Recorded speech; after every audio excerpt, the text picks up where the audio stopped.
Let me start out by wishing each and every one of you a happy new year and a very happy new decade. Can you believe it? We're already 20 years into the 21st century. This isn't the beginning of the century anymore. It's not new. Where has all the time gone? Be honest with yourself. Has your life gone the way you envisioned it? Have you accomplished what you hoped for? What are the challenges you're still grappling with? I, for one, am glad to put 2019 behind me. There's a whole lot of crap I'd just as soon forget about and never go through again.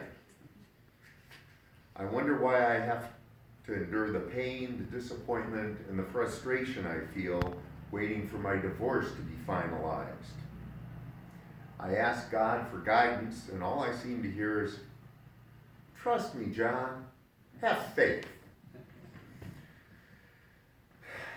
I take a deep breath,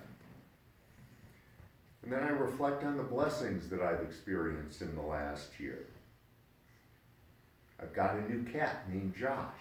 I've been sober for the whole year. I lost some weight. I gained hope. And there's a new love in my life. I have much to be thankful for. When I read about Joseph in today's lesson from Matthew, I actually started to feel a little envious of Joseph. 3 times an angel of the Lord came and spoke to him in a dream and told him where to take his family. 3 times Joseph listened to the angels and led his family to safety. The first time, Joseph took them to Egypt to escape Herod's wrath. The second angel told him Herod was dead and it was safe to return to Israel. He got there, and then the third time, an angel warned him to avoid Judea and Herod's evil son, Archelaus. Joseph took Mary and the baby Jesus to Galilee and settled in Nazareth. Now be honest. Don't you wish you had the voices of angels guiding you on your earthly journey? Wouldn't it make your life a whole lot easier? Of course it would.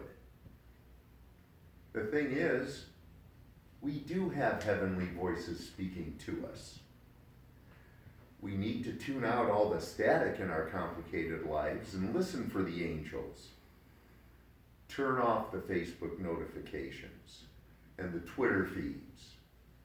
Ignore the unending onslaught of commercial messages and the incessant robocalls. One of the ways to hear these heavenly voices is by reading scripture. I found encouragement in today's chosen psalm. Those who go through the desolate valley will find a place of springs. Life may suck right now, but there is hope on the horizon. The Lord is both sun and shield. With the sun, God shines his light on us and illuminates the way. His shield protects us on our pilgrimage. He wants us to succeed. He will give grace and glory. The Lord gives us grace with no strings attached.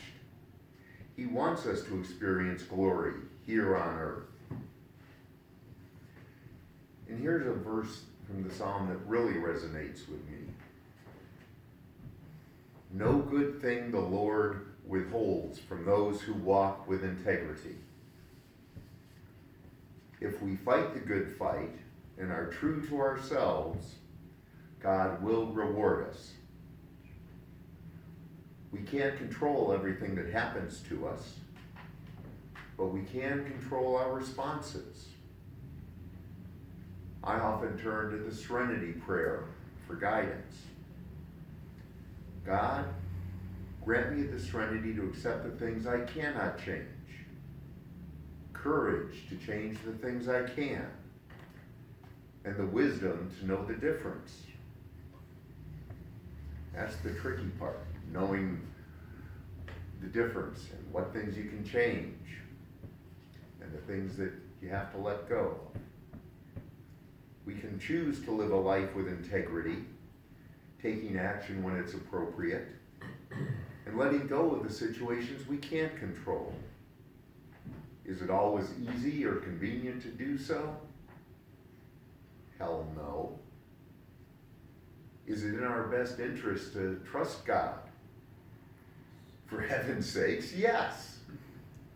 As the psalm concludes, O Lord of hosts, happy are they who put their trust in you.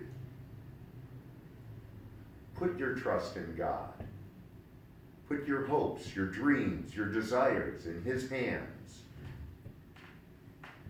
And heed the words of Paul in his letter to the Ephesians. I pray that the eyes of your heart be enlightened, so that you will know what is the hope of his calling, what are the riches of his glory, the glory of his inheritance in the saints, and what is the surpassing greatness of his power to those who believe. Open your eyes, open your ears, open your heart. Then you will hear the voices of angels. Amen.